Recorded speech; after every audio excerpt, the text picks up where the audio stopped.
بھولیے. Thanks for watching. اللہ حافظ. Hello ویور. زویا ایک غریب طبقے کی پڑھنے لکھنے کی شوقین لڑکی ہے. اس کا خواب ہے کہ وہ یونیورسٹی جا کر صحافی بنے. وہ سچ لکھنا چاہتی ہے, بے آوازوں کی آواز بننا چاہتی ہے. دوسری طرف فراز ایک امیر لاپرواہ اور خود پسند بزنس مین کا بیٹا جو صرف اپنے مزاج کی پرواہ کرتا ہے. ان دونوں کی ملاقات ہوتی ہے ایک یونیورسٹی سیمینار میں, جہاں فراز زویا کو اتفاقاً تضحیک کا نشانہ بناتا ہے. یہ لوگ صرف خواب دیکھنے آتے ہیں, کامیاب تو ہم جیسے ہوتے ہیں. زویا کے آنکھوں میں آنسو آ جاتے ہیں مگر وہ پلٹ کر کچھ نہیں کہتی. کچھ عرصے بعد فراز ایک مشہور سوشل میڈیا پیج پر زویا کی آرٹیکلز پڑھتا ہے. سچ, جرات, تلخ حقیقت ہے. اسے یقین نہیں آتا کہ یہ وہی لڑکی ہے جسے اس نے کمتر سمجھا تھا. آہستہ آہستہ فراز زویا سے متاثر ہونے لگتا ہے. وہ اس سے معافی مانگتا ہے. زویا پہلے تو انکار کرتی ہے مگر فراز خود کو بدلنے کی کوشش کرتا ہے. وہ اپنی زندگی کا مقصد تلاش کرتا ہے. دونوں کے درمیان فاصلے کم ہونے لگتے ہیں اور تعلق مضبوط ہوتا ہے. فراز اپنے گھر والوں سے زویا کے لیے رشتہ مانگتا ہے مگر جواب سخت اور واضح ہوتا ہے. ایک صحافی لڑکی, وہ بھی غریب طبقے سے. کیا تم پاگل ہو گئے ہو؟ زویا جب یہ سنتی ہے تو خاموشی سے پیچھے ہٹ جاتی ہے. فراز بے چین ہو جاتا ہے, زویا سے ملنے اور پوچھتا ہے تم کیوں خاموش ہو گئی ہو؟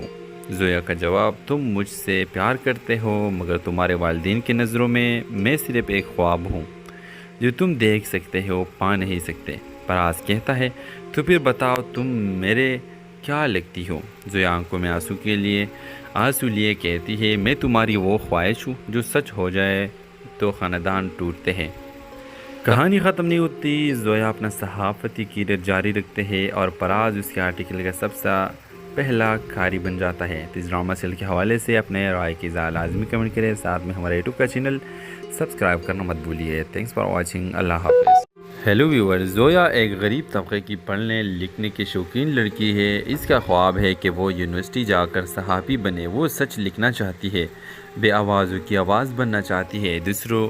دوسری طرف فراز ایک امیر لاپرواہ اور خود پسند بزنس مین کا بیٹا جو صرف اپنے مزاج کی پرواہ کرتا ہے. ان دونوں کی ملاقات ہوتی ہے ایک یونیورسٹی سیمینار میں, جہاں فراز زویا کو اتفاقاً تضحیک کا نشانہ بناتا ہے. یہ لوگ صرف خواب دیکھنے آتے ہیں, کامیاب تو ہم جیسے ہوتے ہیں.